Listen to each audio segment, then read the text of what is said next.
غصے پر قابو پانے. تو آج سے یہ اپنی عادت بنا لیں کہ کبھی کوئی لڑائی ہو, کبھی کوئی معاملہ الجھ جائے تو موقع سے ایک دفعہ خود کو ہٹا لیں, موقع سے بچ جائیں, ڈسٹنس کر لیں, جیسے بھی آپ برداشت کر سکتے ہیں کر لیں. موقع ٹل گیا تو اس کے بعد انشاءاللہ تعالیٰ آپ بڑے نقصان سے بچ جائیں گے. موقع پر جرم جو ہے وہ لوگوں سے سرزد ہو جاتے ہیں, بات بڑھتے بڑھتے قتل و غارت تک پہنچ جاتی. نمبر 2, یہ وہ مسائل ہیں جو موجودہ معاشرے سے زیادہ تعلق رکھتے ہیں, میرے اور آپ کی زندگی سے زیادہ تعلق رکھتے ہیں. اور یاد رکھیں, اللہ تعالیٰ سے ہمیشہ انسان کو عافیت مانگنی چاہیے.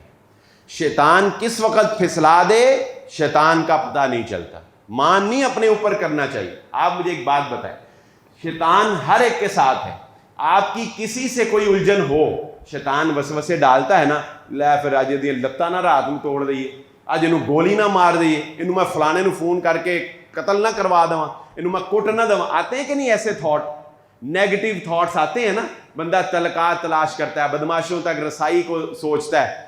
کیوں ایسے ہوتا ہے؟ شیطان انسان کو اندر ہی اندر بھڑکا رہا ہوتا ہے. بیٹیوں کے معاملے میں, بہنوں کے معاملے میں لوگ سوچتے ہیں نا ایسا کہ میں لتاں توڑ دا, میں یہ کر دا, میں وہ کر دا. لیکن اللہ تعالیٰ وہ شیطانی وسوسوں سے پر انسان قابو پا لے تو اللہ تعالیٰ انسان کو کسی نقصان سے بچا لیتا ہے. تو اس لیے یہ بات ذہن نشین رکھ لیں, اللہ سے ہمیشہ عافیت مانگنی, ہمیشہ خیر خواہی. یہ کبھی سوچنا ہی نہیں کہ اگر پالا پہ گیا تو میں 10 دواں گا. بعض لوگ یقین مانیں صرف اس لیے برے لوگوں کے ساتھ تعلق بنا کے رکھتے ہیں کہ اگر کتے لڑائی ہو گئی تو انہوں بلا سکتے ہیں. اس سینس کا مطلب کیا ہے کہ آپ غلط کام کو گلے لگانا چاہتے ہیں, آپ چاہتے ہیں کہ کوئی پھڈا ہو اور آپ اس کے لیے کسی ایس ایچ او, کسی ایس آئی یا کسی برے اور فیلڈ کے بندے کا جو اس طرح کے فیلڈ کے ہیں ان کو تعلق رکھنا چاہتے ہیں. یہ سوچ نہیں اچھی, اور انسان کی سوچ جو ہے وہ بہت اثر انداز ہوتی ہے اس کے لائف کے اوپر, اس کے آنے والے معاملات کے اوپر. سوچ ہمیشہ یہ رکھنی ہے اللہ کبھی پالا پڑے ہی نہ, کبھی کسی سے مقابلہ ہو ہی نہ. جب سوچ یہ ہوگی انشاءاللہ اللہ تعالیٰ آپ کی سوچ کے مطابق برے لوگوں سے آپ کو ہمیشہ بچا کے ہی رکھے گا. اللہ تعالیٰ کبھی برے لوگوں کے ساتھ آپ کا پالا پڑنے ہی نہیں دے گا انشاءاللہ. اس لیے سوچ ہمیشہ مثبت رکھیں. آگے چلیے, وقت قلیل ہے. موجودہ معاشرے کے اندر جرائم میں اسباب کی ایک بہت بڑی وجہ جو میں نے آیت آپ کے سامنے پڑھی, والذین هم عن اللغو معرضون, ایک بڑی وجہ بالخصوص نوجوانوں کی 15 سال سے لے کر 30 سال کے درمیان جو نوجوان جرم کا ارتکاب کرتے ہیں یا ایک دوسرے کو جو نقصان پہنچاتے ہیں لڑائی جھگڑے میں, اس کی ایک بڑی وجہ کیا ہے؟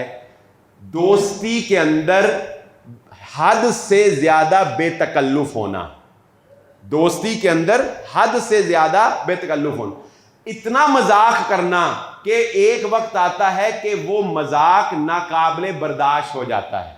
آپ کسی کے گھر تک پہنچ جاتے ہیں, آپ کسی کے مقدس رشتوں کو جو ہے وہ پامال کرنے کی کوشش کرتے ہیں, کسی کی بہن بیٹی ماں تک پہنچ جاتے ہیں. کوئی زبان سے ایسا ولگر جملہ آپ نکال دیتے ہیں کہ کبھی تو وہ برداشت ہو جاتا ہے لیکن کبھی وہ برداشت نہیں ہوتا, اور جب وہ برداشت نہیں ہوتا تو پھر وہ ایک بہت بڑے نقصان کا سبب بن جاتا ہے. تو دوستی کے اندر یہ بات ذہن نشین رکھیں, مزاح کریں, مذاق کریں, دوست ہوتے ہی اس لیے کہ انسان مذاق کرے, لیکن کبھی بھی لمٹ کراس نہ کریں, حد کراس نہ کریں.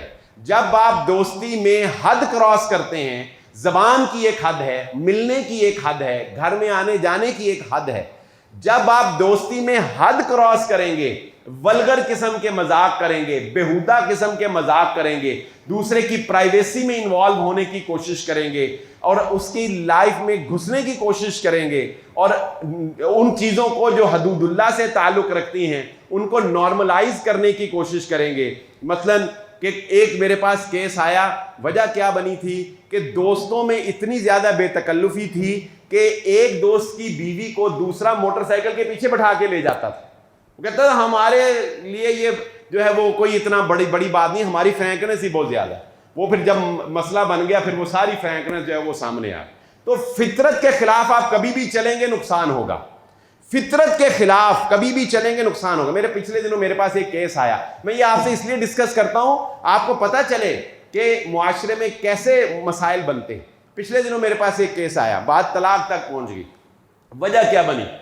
مختصر وجہ یہ بنی کہ لڑکی کو یہ تھا کہ اس کو اس کے دیور نے جو ہے وہ غیر اخلاقی طور پر کوئی ٹچ کیا, غیر اخلاقی کوئی ٹچ کیا. میں نے پوچھا یہ سبب بنا کیسے, یہ ہوا کیسے؟ اب دیکھیں مجبوریاں اپنی جگہ, لیکن غیر فطری رویہ کبھی اختیار نہ کریں. وجہ کیا بنی؟ وجہ یہ بنی کہ گرمی کا موسم ہے تو ایک کمرے میں اے سی چلاتے تھے اور ساری فیملی ایک کمرے میں سوتی تھی. ساری فیملی, ہوتا ہے ایسے کئی گھروں میں, ساری فیملی ایک گھر میں ایک کمرے میں سوتی تھی اے سی کی وجہ. اب آپ مجھے بتائیں گرمی برداشت کر لینا یہ زیادہ آسان تھا یا یہ جو مسئلہ بن گیا یہ زیادہ مشکل بن گئی؟ اس لیے میں یہ بات اپنے اکثر لیکچرز میں کہتا ہوں کہ فطرت کے خلاف نہ چلو, موقع فراہم نہ کرو. تم فطرت کے خلاف چلے, ایک ہی کمرے میں سب کو لٹا دیا, تو اب وہاں فرشتے تو بستے نہیں, کوئی حضرت جبرائیل علیہ السلام کے کزن تو ہے نہیں ہم کہ ہمارے اندر جو ہے وہ خواہشات پیدا نہ ہوں یا ہمارے اندر جو ہے وہ شیطان بھڑکاوا پیدا نہ کرے. تو کوشش انسان کو ہمیشہ یہی کرنی ہے کہ وہ ان اصولوں کو کبھی کراس کرنے کی کوشش نہ کرے جو اصول اللہ نے اور محمد الرسول اللہ صلی اللہ علیہ وسلم نے بنائے. تو دوسری وجہ جرائم میں اضافے کی جو کوٹ کی گئی ہے وہ کیا ہے؟ دوستوں کے اندر حد سے زیادہ لغو پن, بے تکلفی ہونا اور حد سے تجاوز کر جانا, یہ جرم کرنے کا اچانک ناگہانی طور پر ایک جرم سرزد ہو جانے کا سبب بنتا ہے. نمبر 3, اور یہ جو نمبر 3 پوائنٹ ہے یہ ہماری گفتگو میں اکثر ڈسکس ہوتا رہتا ہے, لیکن یہ بھی بڑا حیران کن ہے. چھوٹے جرائم کی وجہ آج کل یہ بن رہا ہے, لیکن چھوٹے سے بڑا جرم بھی ہو جاتا ہے. چھوٹے جرائم سے مراد چوری چکاری کرنا, موبائل سنیچنگ کرنا, ڈاکے ڈالنا اور فراڈ کرنا, دھوکے سے کسی کے پیسے ہتھیانا. یہ کرائم نوجوانوں کے اندر کس وجہ سے بڑھ رہا ہے؟ نوجوانوں میں اس طرح کے جرم شوخی مارنے کے شوق میں پیدا ہو رہے ہیں. نوجوانوں میں اس طرح کے جرائم اپنا لگژری لائف سٹائل شو کروانے کے لیے ہو رہے ہیں, گاڑی میں پھرنے کے لیے ہو رہے ہیں, مہنگا موبائل رکھنے کے لیے ہو رہے ہیں. یعنی نوجوان, اور افسوس سے یہ کہنا پڑتا ہے کہ اس جرم میں صرف لڑکے نہیں بلکہ لڑکیاں بھی انوالو ہیں. یعنی موبائل شاپ سے موبائل چوری کرنا اور اسی طرح کسی اور جیولری شاپ سے جیولری چوری کرنا یا کسی بھی اس طرح کی چیزوں سے جو ہے وہ چوری کرنا, اس میں خواتین شامل ہیں. اور وہ ایسا ضرورت کے لیے نہیں کر رہی ہوتی کہ ضرورت ہے, نہیں, بلکہ کس لیے کر رہے ہوتے ہیں نوجوان؟ اپنا لائف سٹائل اپ گریڈ شو کروانے کے لیے, اپنا سٹینڈرڈ, اپنی لیونگ سٹائل کو اپ کرنے کے لیے. محنت نہیں کرنی اور اللہ نے جو مقام دیا اس پہ راضی نہیں رہنا, سٹیپ بائی سٹیپ اوپر نہیں جانا, بلکہ دن دگنی رات چگنی یا راتوں رات امیر ہونے کے چکر میں اس طرح کے جرائم ہو رہے ہیں. یہ بات ذہن نشین رکھیں. اپنے بچوں کو یہ دیکھیں, ہمارے بچے اسکول میں پڑھتے ہیں. اب ایک اسکول میں ایک بچہ لینڈ کروزر پہ بھی آ رہا ہے, ایک بچہ موٹر سائیکل پہ بھی آ رہا ہے, اسی اسکول میں ایک بچہ سائیکل پہ بھی آ رہا ہے. آپ کی کلاس روم میں جب آپ کے ساتھ بیٹھنے والے دوسرے بچوں کا لائف سٹائل اپ ہوتا ہے تو آپ کا بچہ اندر ہی اندر اس کے لائف سٹائل کو اڈاپٹ کر رہا ہوتا ہے, اس سے امپریس ہو رہا ہوتا ہے, آپ کو فیل بھی نہیں ہو رہا ہوتا. اس لیے یہ بہت ضروری ہے کہ اپنے بچوں میں یہ کانفیڈنس پیدا کرنا کہ جو لائف سٹائل اللہ نے ان کو دیا ہے وہی بیسٹ ہے, اس پہ ہی راضی رہنا ہے اور اپنے سے نیچے کو دیکھنا ہے, اپنے سے اوپر کو نہیں دیکھنا. نتیجہ یہ نکلے گا کہ آپ کا بچہ جب میٹرک تک پہنچے گا, اگر آپ نے اس کی تربیت نہیں کی, آپ کی گرپ نہیں ہے, تو آپ کو بتائے بغیر وہ چوری کر جائے گا, آپ کو بتائے بغیر وہ جرم کر جائے گا. اور آپ حیران ہوں گے کہ ہم نے تو اپنے بچے کی کبھی ایسی تربیت کی نہیں. ایسی تربیت تو نہیں کی, مگر ایسے جرم سے بچانے کی تربیت بھی تو نہیں نہ کی. جرم سکھایا تو نہیں, چوری سکھائی تو نہیں, مگر چوری سے بچنا کیسے ہے, وہ اسباب جو اس کو یہاں تک پہنچائیں گے ان پہ بھی تو آپ نے کبھی توجہ نہیں نہ کی. اس لیے یہ آج کے دور کا ایک المیہ. اور اس رپورٹ میں یہ بات بھی مینشن تھی, میں پڑھ کے حیران ہوا کہ اس رپورٹ میں یہ بات بھی لکھی گئی کہ موجودہ نظام تعلیم بھی جرائم میں اضافے کی ایک وجہ ہے نا حیران کن بات. موجودہ نظام تعلیم بچوں کے اندر سپیریئر پن پیدا کرتا ہے. وہ اپنے آپ کو سمجھتے ہیں کہ ہم بڑے سپیریئر ہیں, ہم کسی کو بھی نقصان پہنچا سکتے ہیں. بچوں کے اندر بدتمیزی پیدا کرتا ہے, بچوں کے اندر فخر تکبر پیدا کرتا ہے. یعنی جو ایلیٹ کلاس, بالخصوص جو ہائی قسم کے پرائیویٹ سکول ہیں, ان کے بچوں کے اندر تعلیمی نظام کے ذریعے سے یہ بات پیدا کی جاتی ہے کہ تم دوسروں کے اوپر ظلم کر سکتے ہو, تم طاقتور ہو, تمہارا حق بنتا ہے کہ کوئی تمہارے سامنے بولے تو اس کو 2 تھپڑ لگا دو. یہ ہمارا نظام تعلیم اس معاشرے کو جنم دے رہا ہے. آگے چلیے, رسول اللہ صلی اللہ علیہ وآلہ وسلم نے حدیث میں بھی اس کی مینشن کیا, اذا لم تستحی فاصنع ما شئت. معاشرے میں جرائم کے بڑھنے کی ایک بڑی وجہ, اور بالخصوص 15 سے لے کر 40 سال کے درمیان کے لوگوں میں ایک بڑی وجہ کیا ہے؟ انسانوں کے دلوں سے انسانوں کا حیا ختم ہو جانا. انسانوں کے دلوں سے انسانوں کا حیا ختم ہو جائے. ایک اللہ کی حیا تو ہے ہی نا جو ہر مومن کے دل میں ہونے چاہیے. اللہ کا اصل تو ہے ہی اللہ کا خوف جو آپ کو جرم سے روکتا ہے. یہ بات اصل چیز جو جرم سے روکنے والی ہے وہ صرف خوف الہی ہے, وہ اسلامی تعزیرات بھی نہیں ہے. اسلامی تعزیرات کے ہوتے بھی جرم ہو سکتے ہیں. اصل چیز جو انسان کو روکتی ہے وہ یہ ہے کہ میرا اللہ مجھے دیکھ رہا ہے. دودھ میں پانی میں اس لیے نہیں ملاؤں گی کہ مجھے اللہ دیکھ رہا ہے. میرا خلیفہ دیکھے یا نہ دیکھے, میرا عمر دیکھے یا نہ دیکھے, مگر اللہ تو دیکھ رہا ہے نا ماں, اس لیے میں دودھ میں پانی نہیں ملاؤں. لیکن ایک بڑی وجہ کیا ہے کہ ایک وقت تھا جب انسانوں کے اندر یہ حیا تھی کہ مجھے کوئی بڑا دیکھ نہ لے.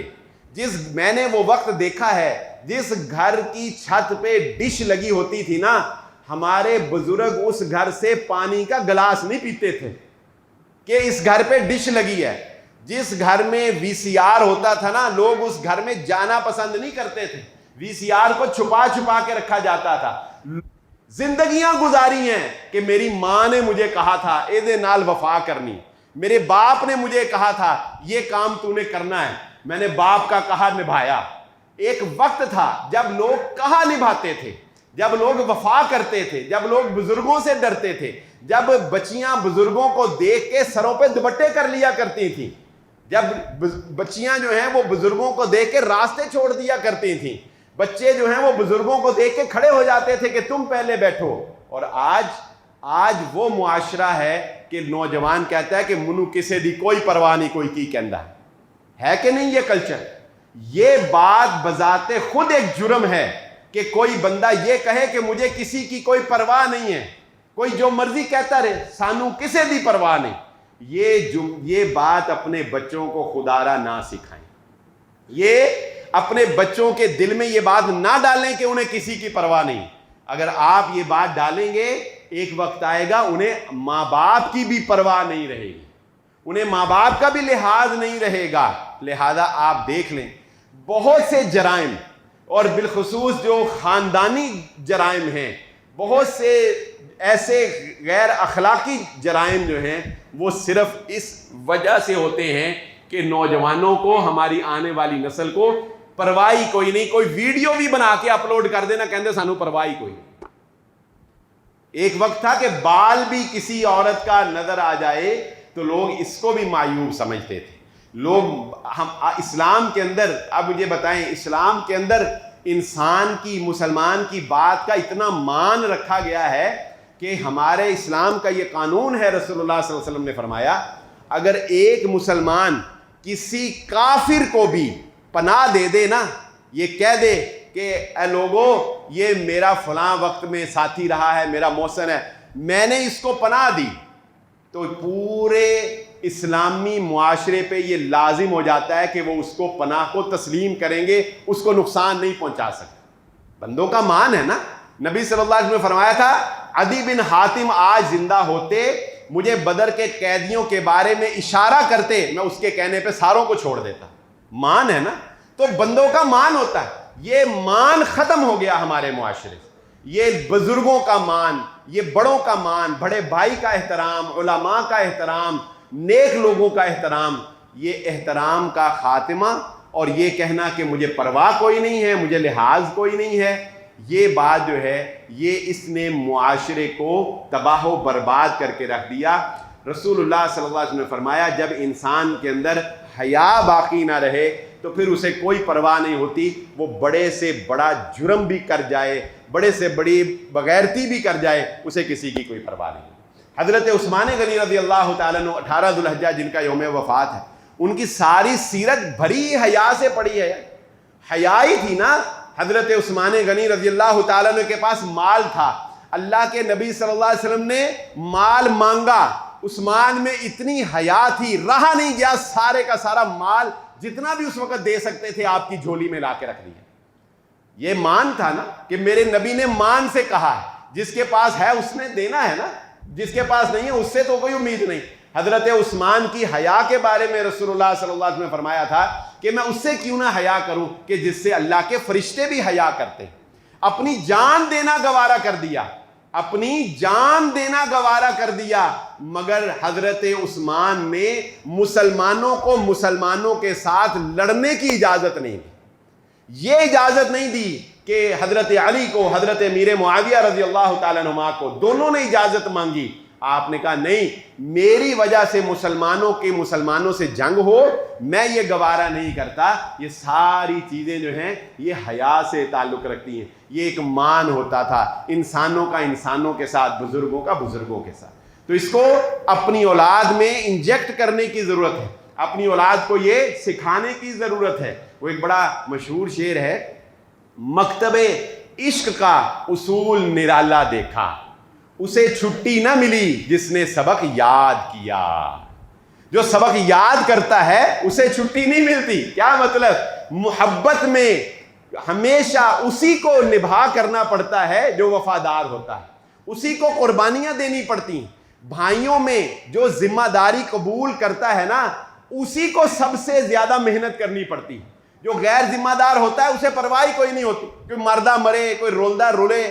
جو ذمہ دار ہوتا ہے، جس کو پتا ہوتا ہے کہ مجھ پہ اللہ کے بھی کچھ احسانات ہیں، میں نے اللہ کو بھی دیکھنا ہے، میں نے اپنے آپ کو بھی دیکھنا ہے، میں نے نیکی بھی کرنی ہے، وہ بہنوں کے بھی کام کرتا ہے، بھائیوں کے بھی کام، ماں باپ کے بھی کام، وہ سب کے کام کرتا ہے۔ اور یاد رکھنا، قدرت انہی پہ مہربان ہوتی ہے جو ذمہ دار ہوتے ہیں، قدرت انہی کا ساتھ دیتی ہے جو وفادار ہوتے ہیں، قدرت انہی کا ساتھ دیتی ہے جو سبق یاد کرتے ہیں۔ تو یہ بھی آج کے معاشرے کو سکھانے کی اور اپنے اولاد کو سکھانے کی ضرورت ہے کہ بڑوں کا مان رکھو، بزرگوں کا مان رکھو، اور اپنے احترام کے ساتھ۔ نبی صلی اللہ علیہ وسلم نے فرمایا الاثم ما حاک فی صدرک وکرہت ان یطلع علیہ الناس، گناہ یہ ہے جو تیرے دل کے اندر کھٹکا پیدا کر دے اور تجھے برا محسوس ہو کہ کہیں لوگوں کو اس بات کا پتہ نہ چل جائے۔ یعنی جب تک میرے اندر یہ سینس باقی ہے نا کہ میرے اس کام کا لوگوں کو پتہ نہیں چلنا چاہیے، تو میں گناہ سے بچتا رہوں گا۔ جب مجھے یہ پرواہی ختم ہو جائے گی، اور لگدا پتہ لگ جائے سانوں کی دی پرواہ ہے، لو جی پھر جو مرضی کری گا۔ یہ پرواہ کا قائم رہنا اور رکھنا یہ از حد ضروری۔ آگے چلیے، یہ وہ اسباب صرف میں ڈسکس کر رہا ہوں، آپ سمجھ سکتے ہیں کہ یہ میرے اور آپ کے روز مرہ کی روٹین میں ہم ان پہ قابو پا سکتے ہیں۔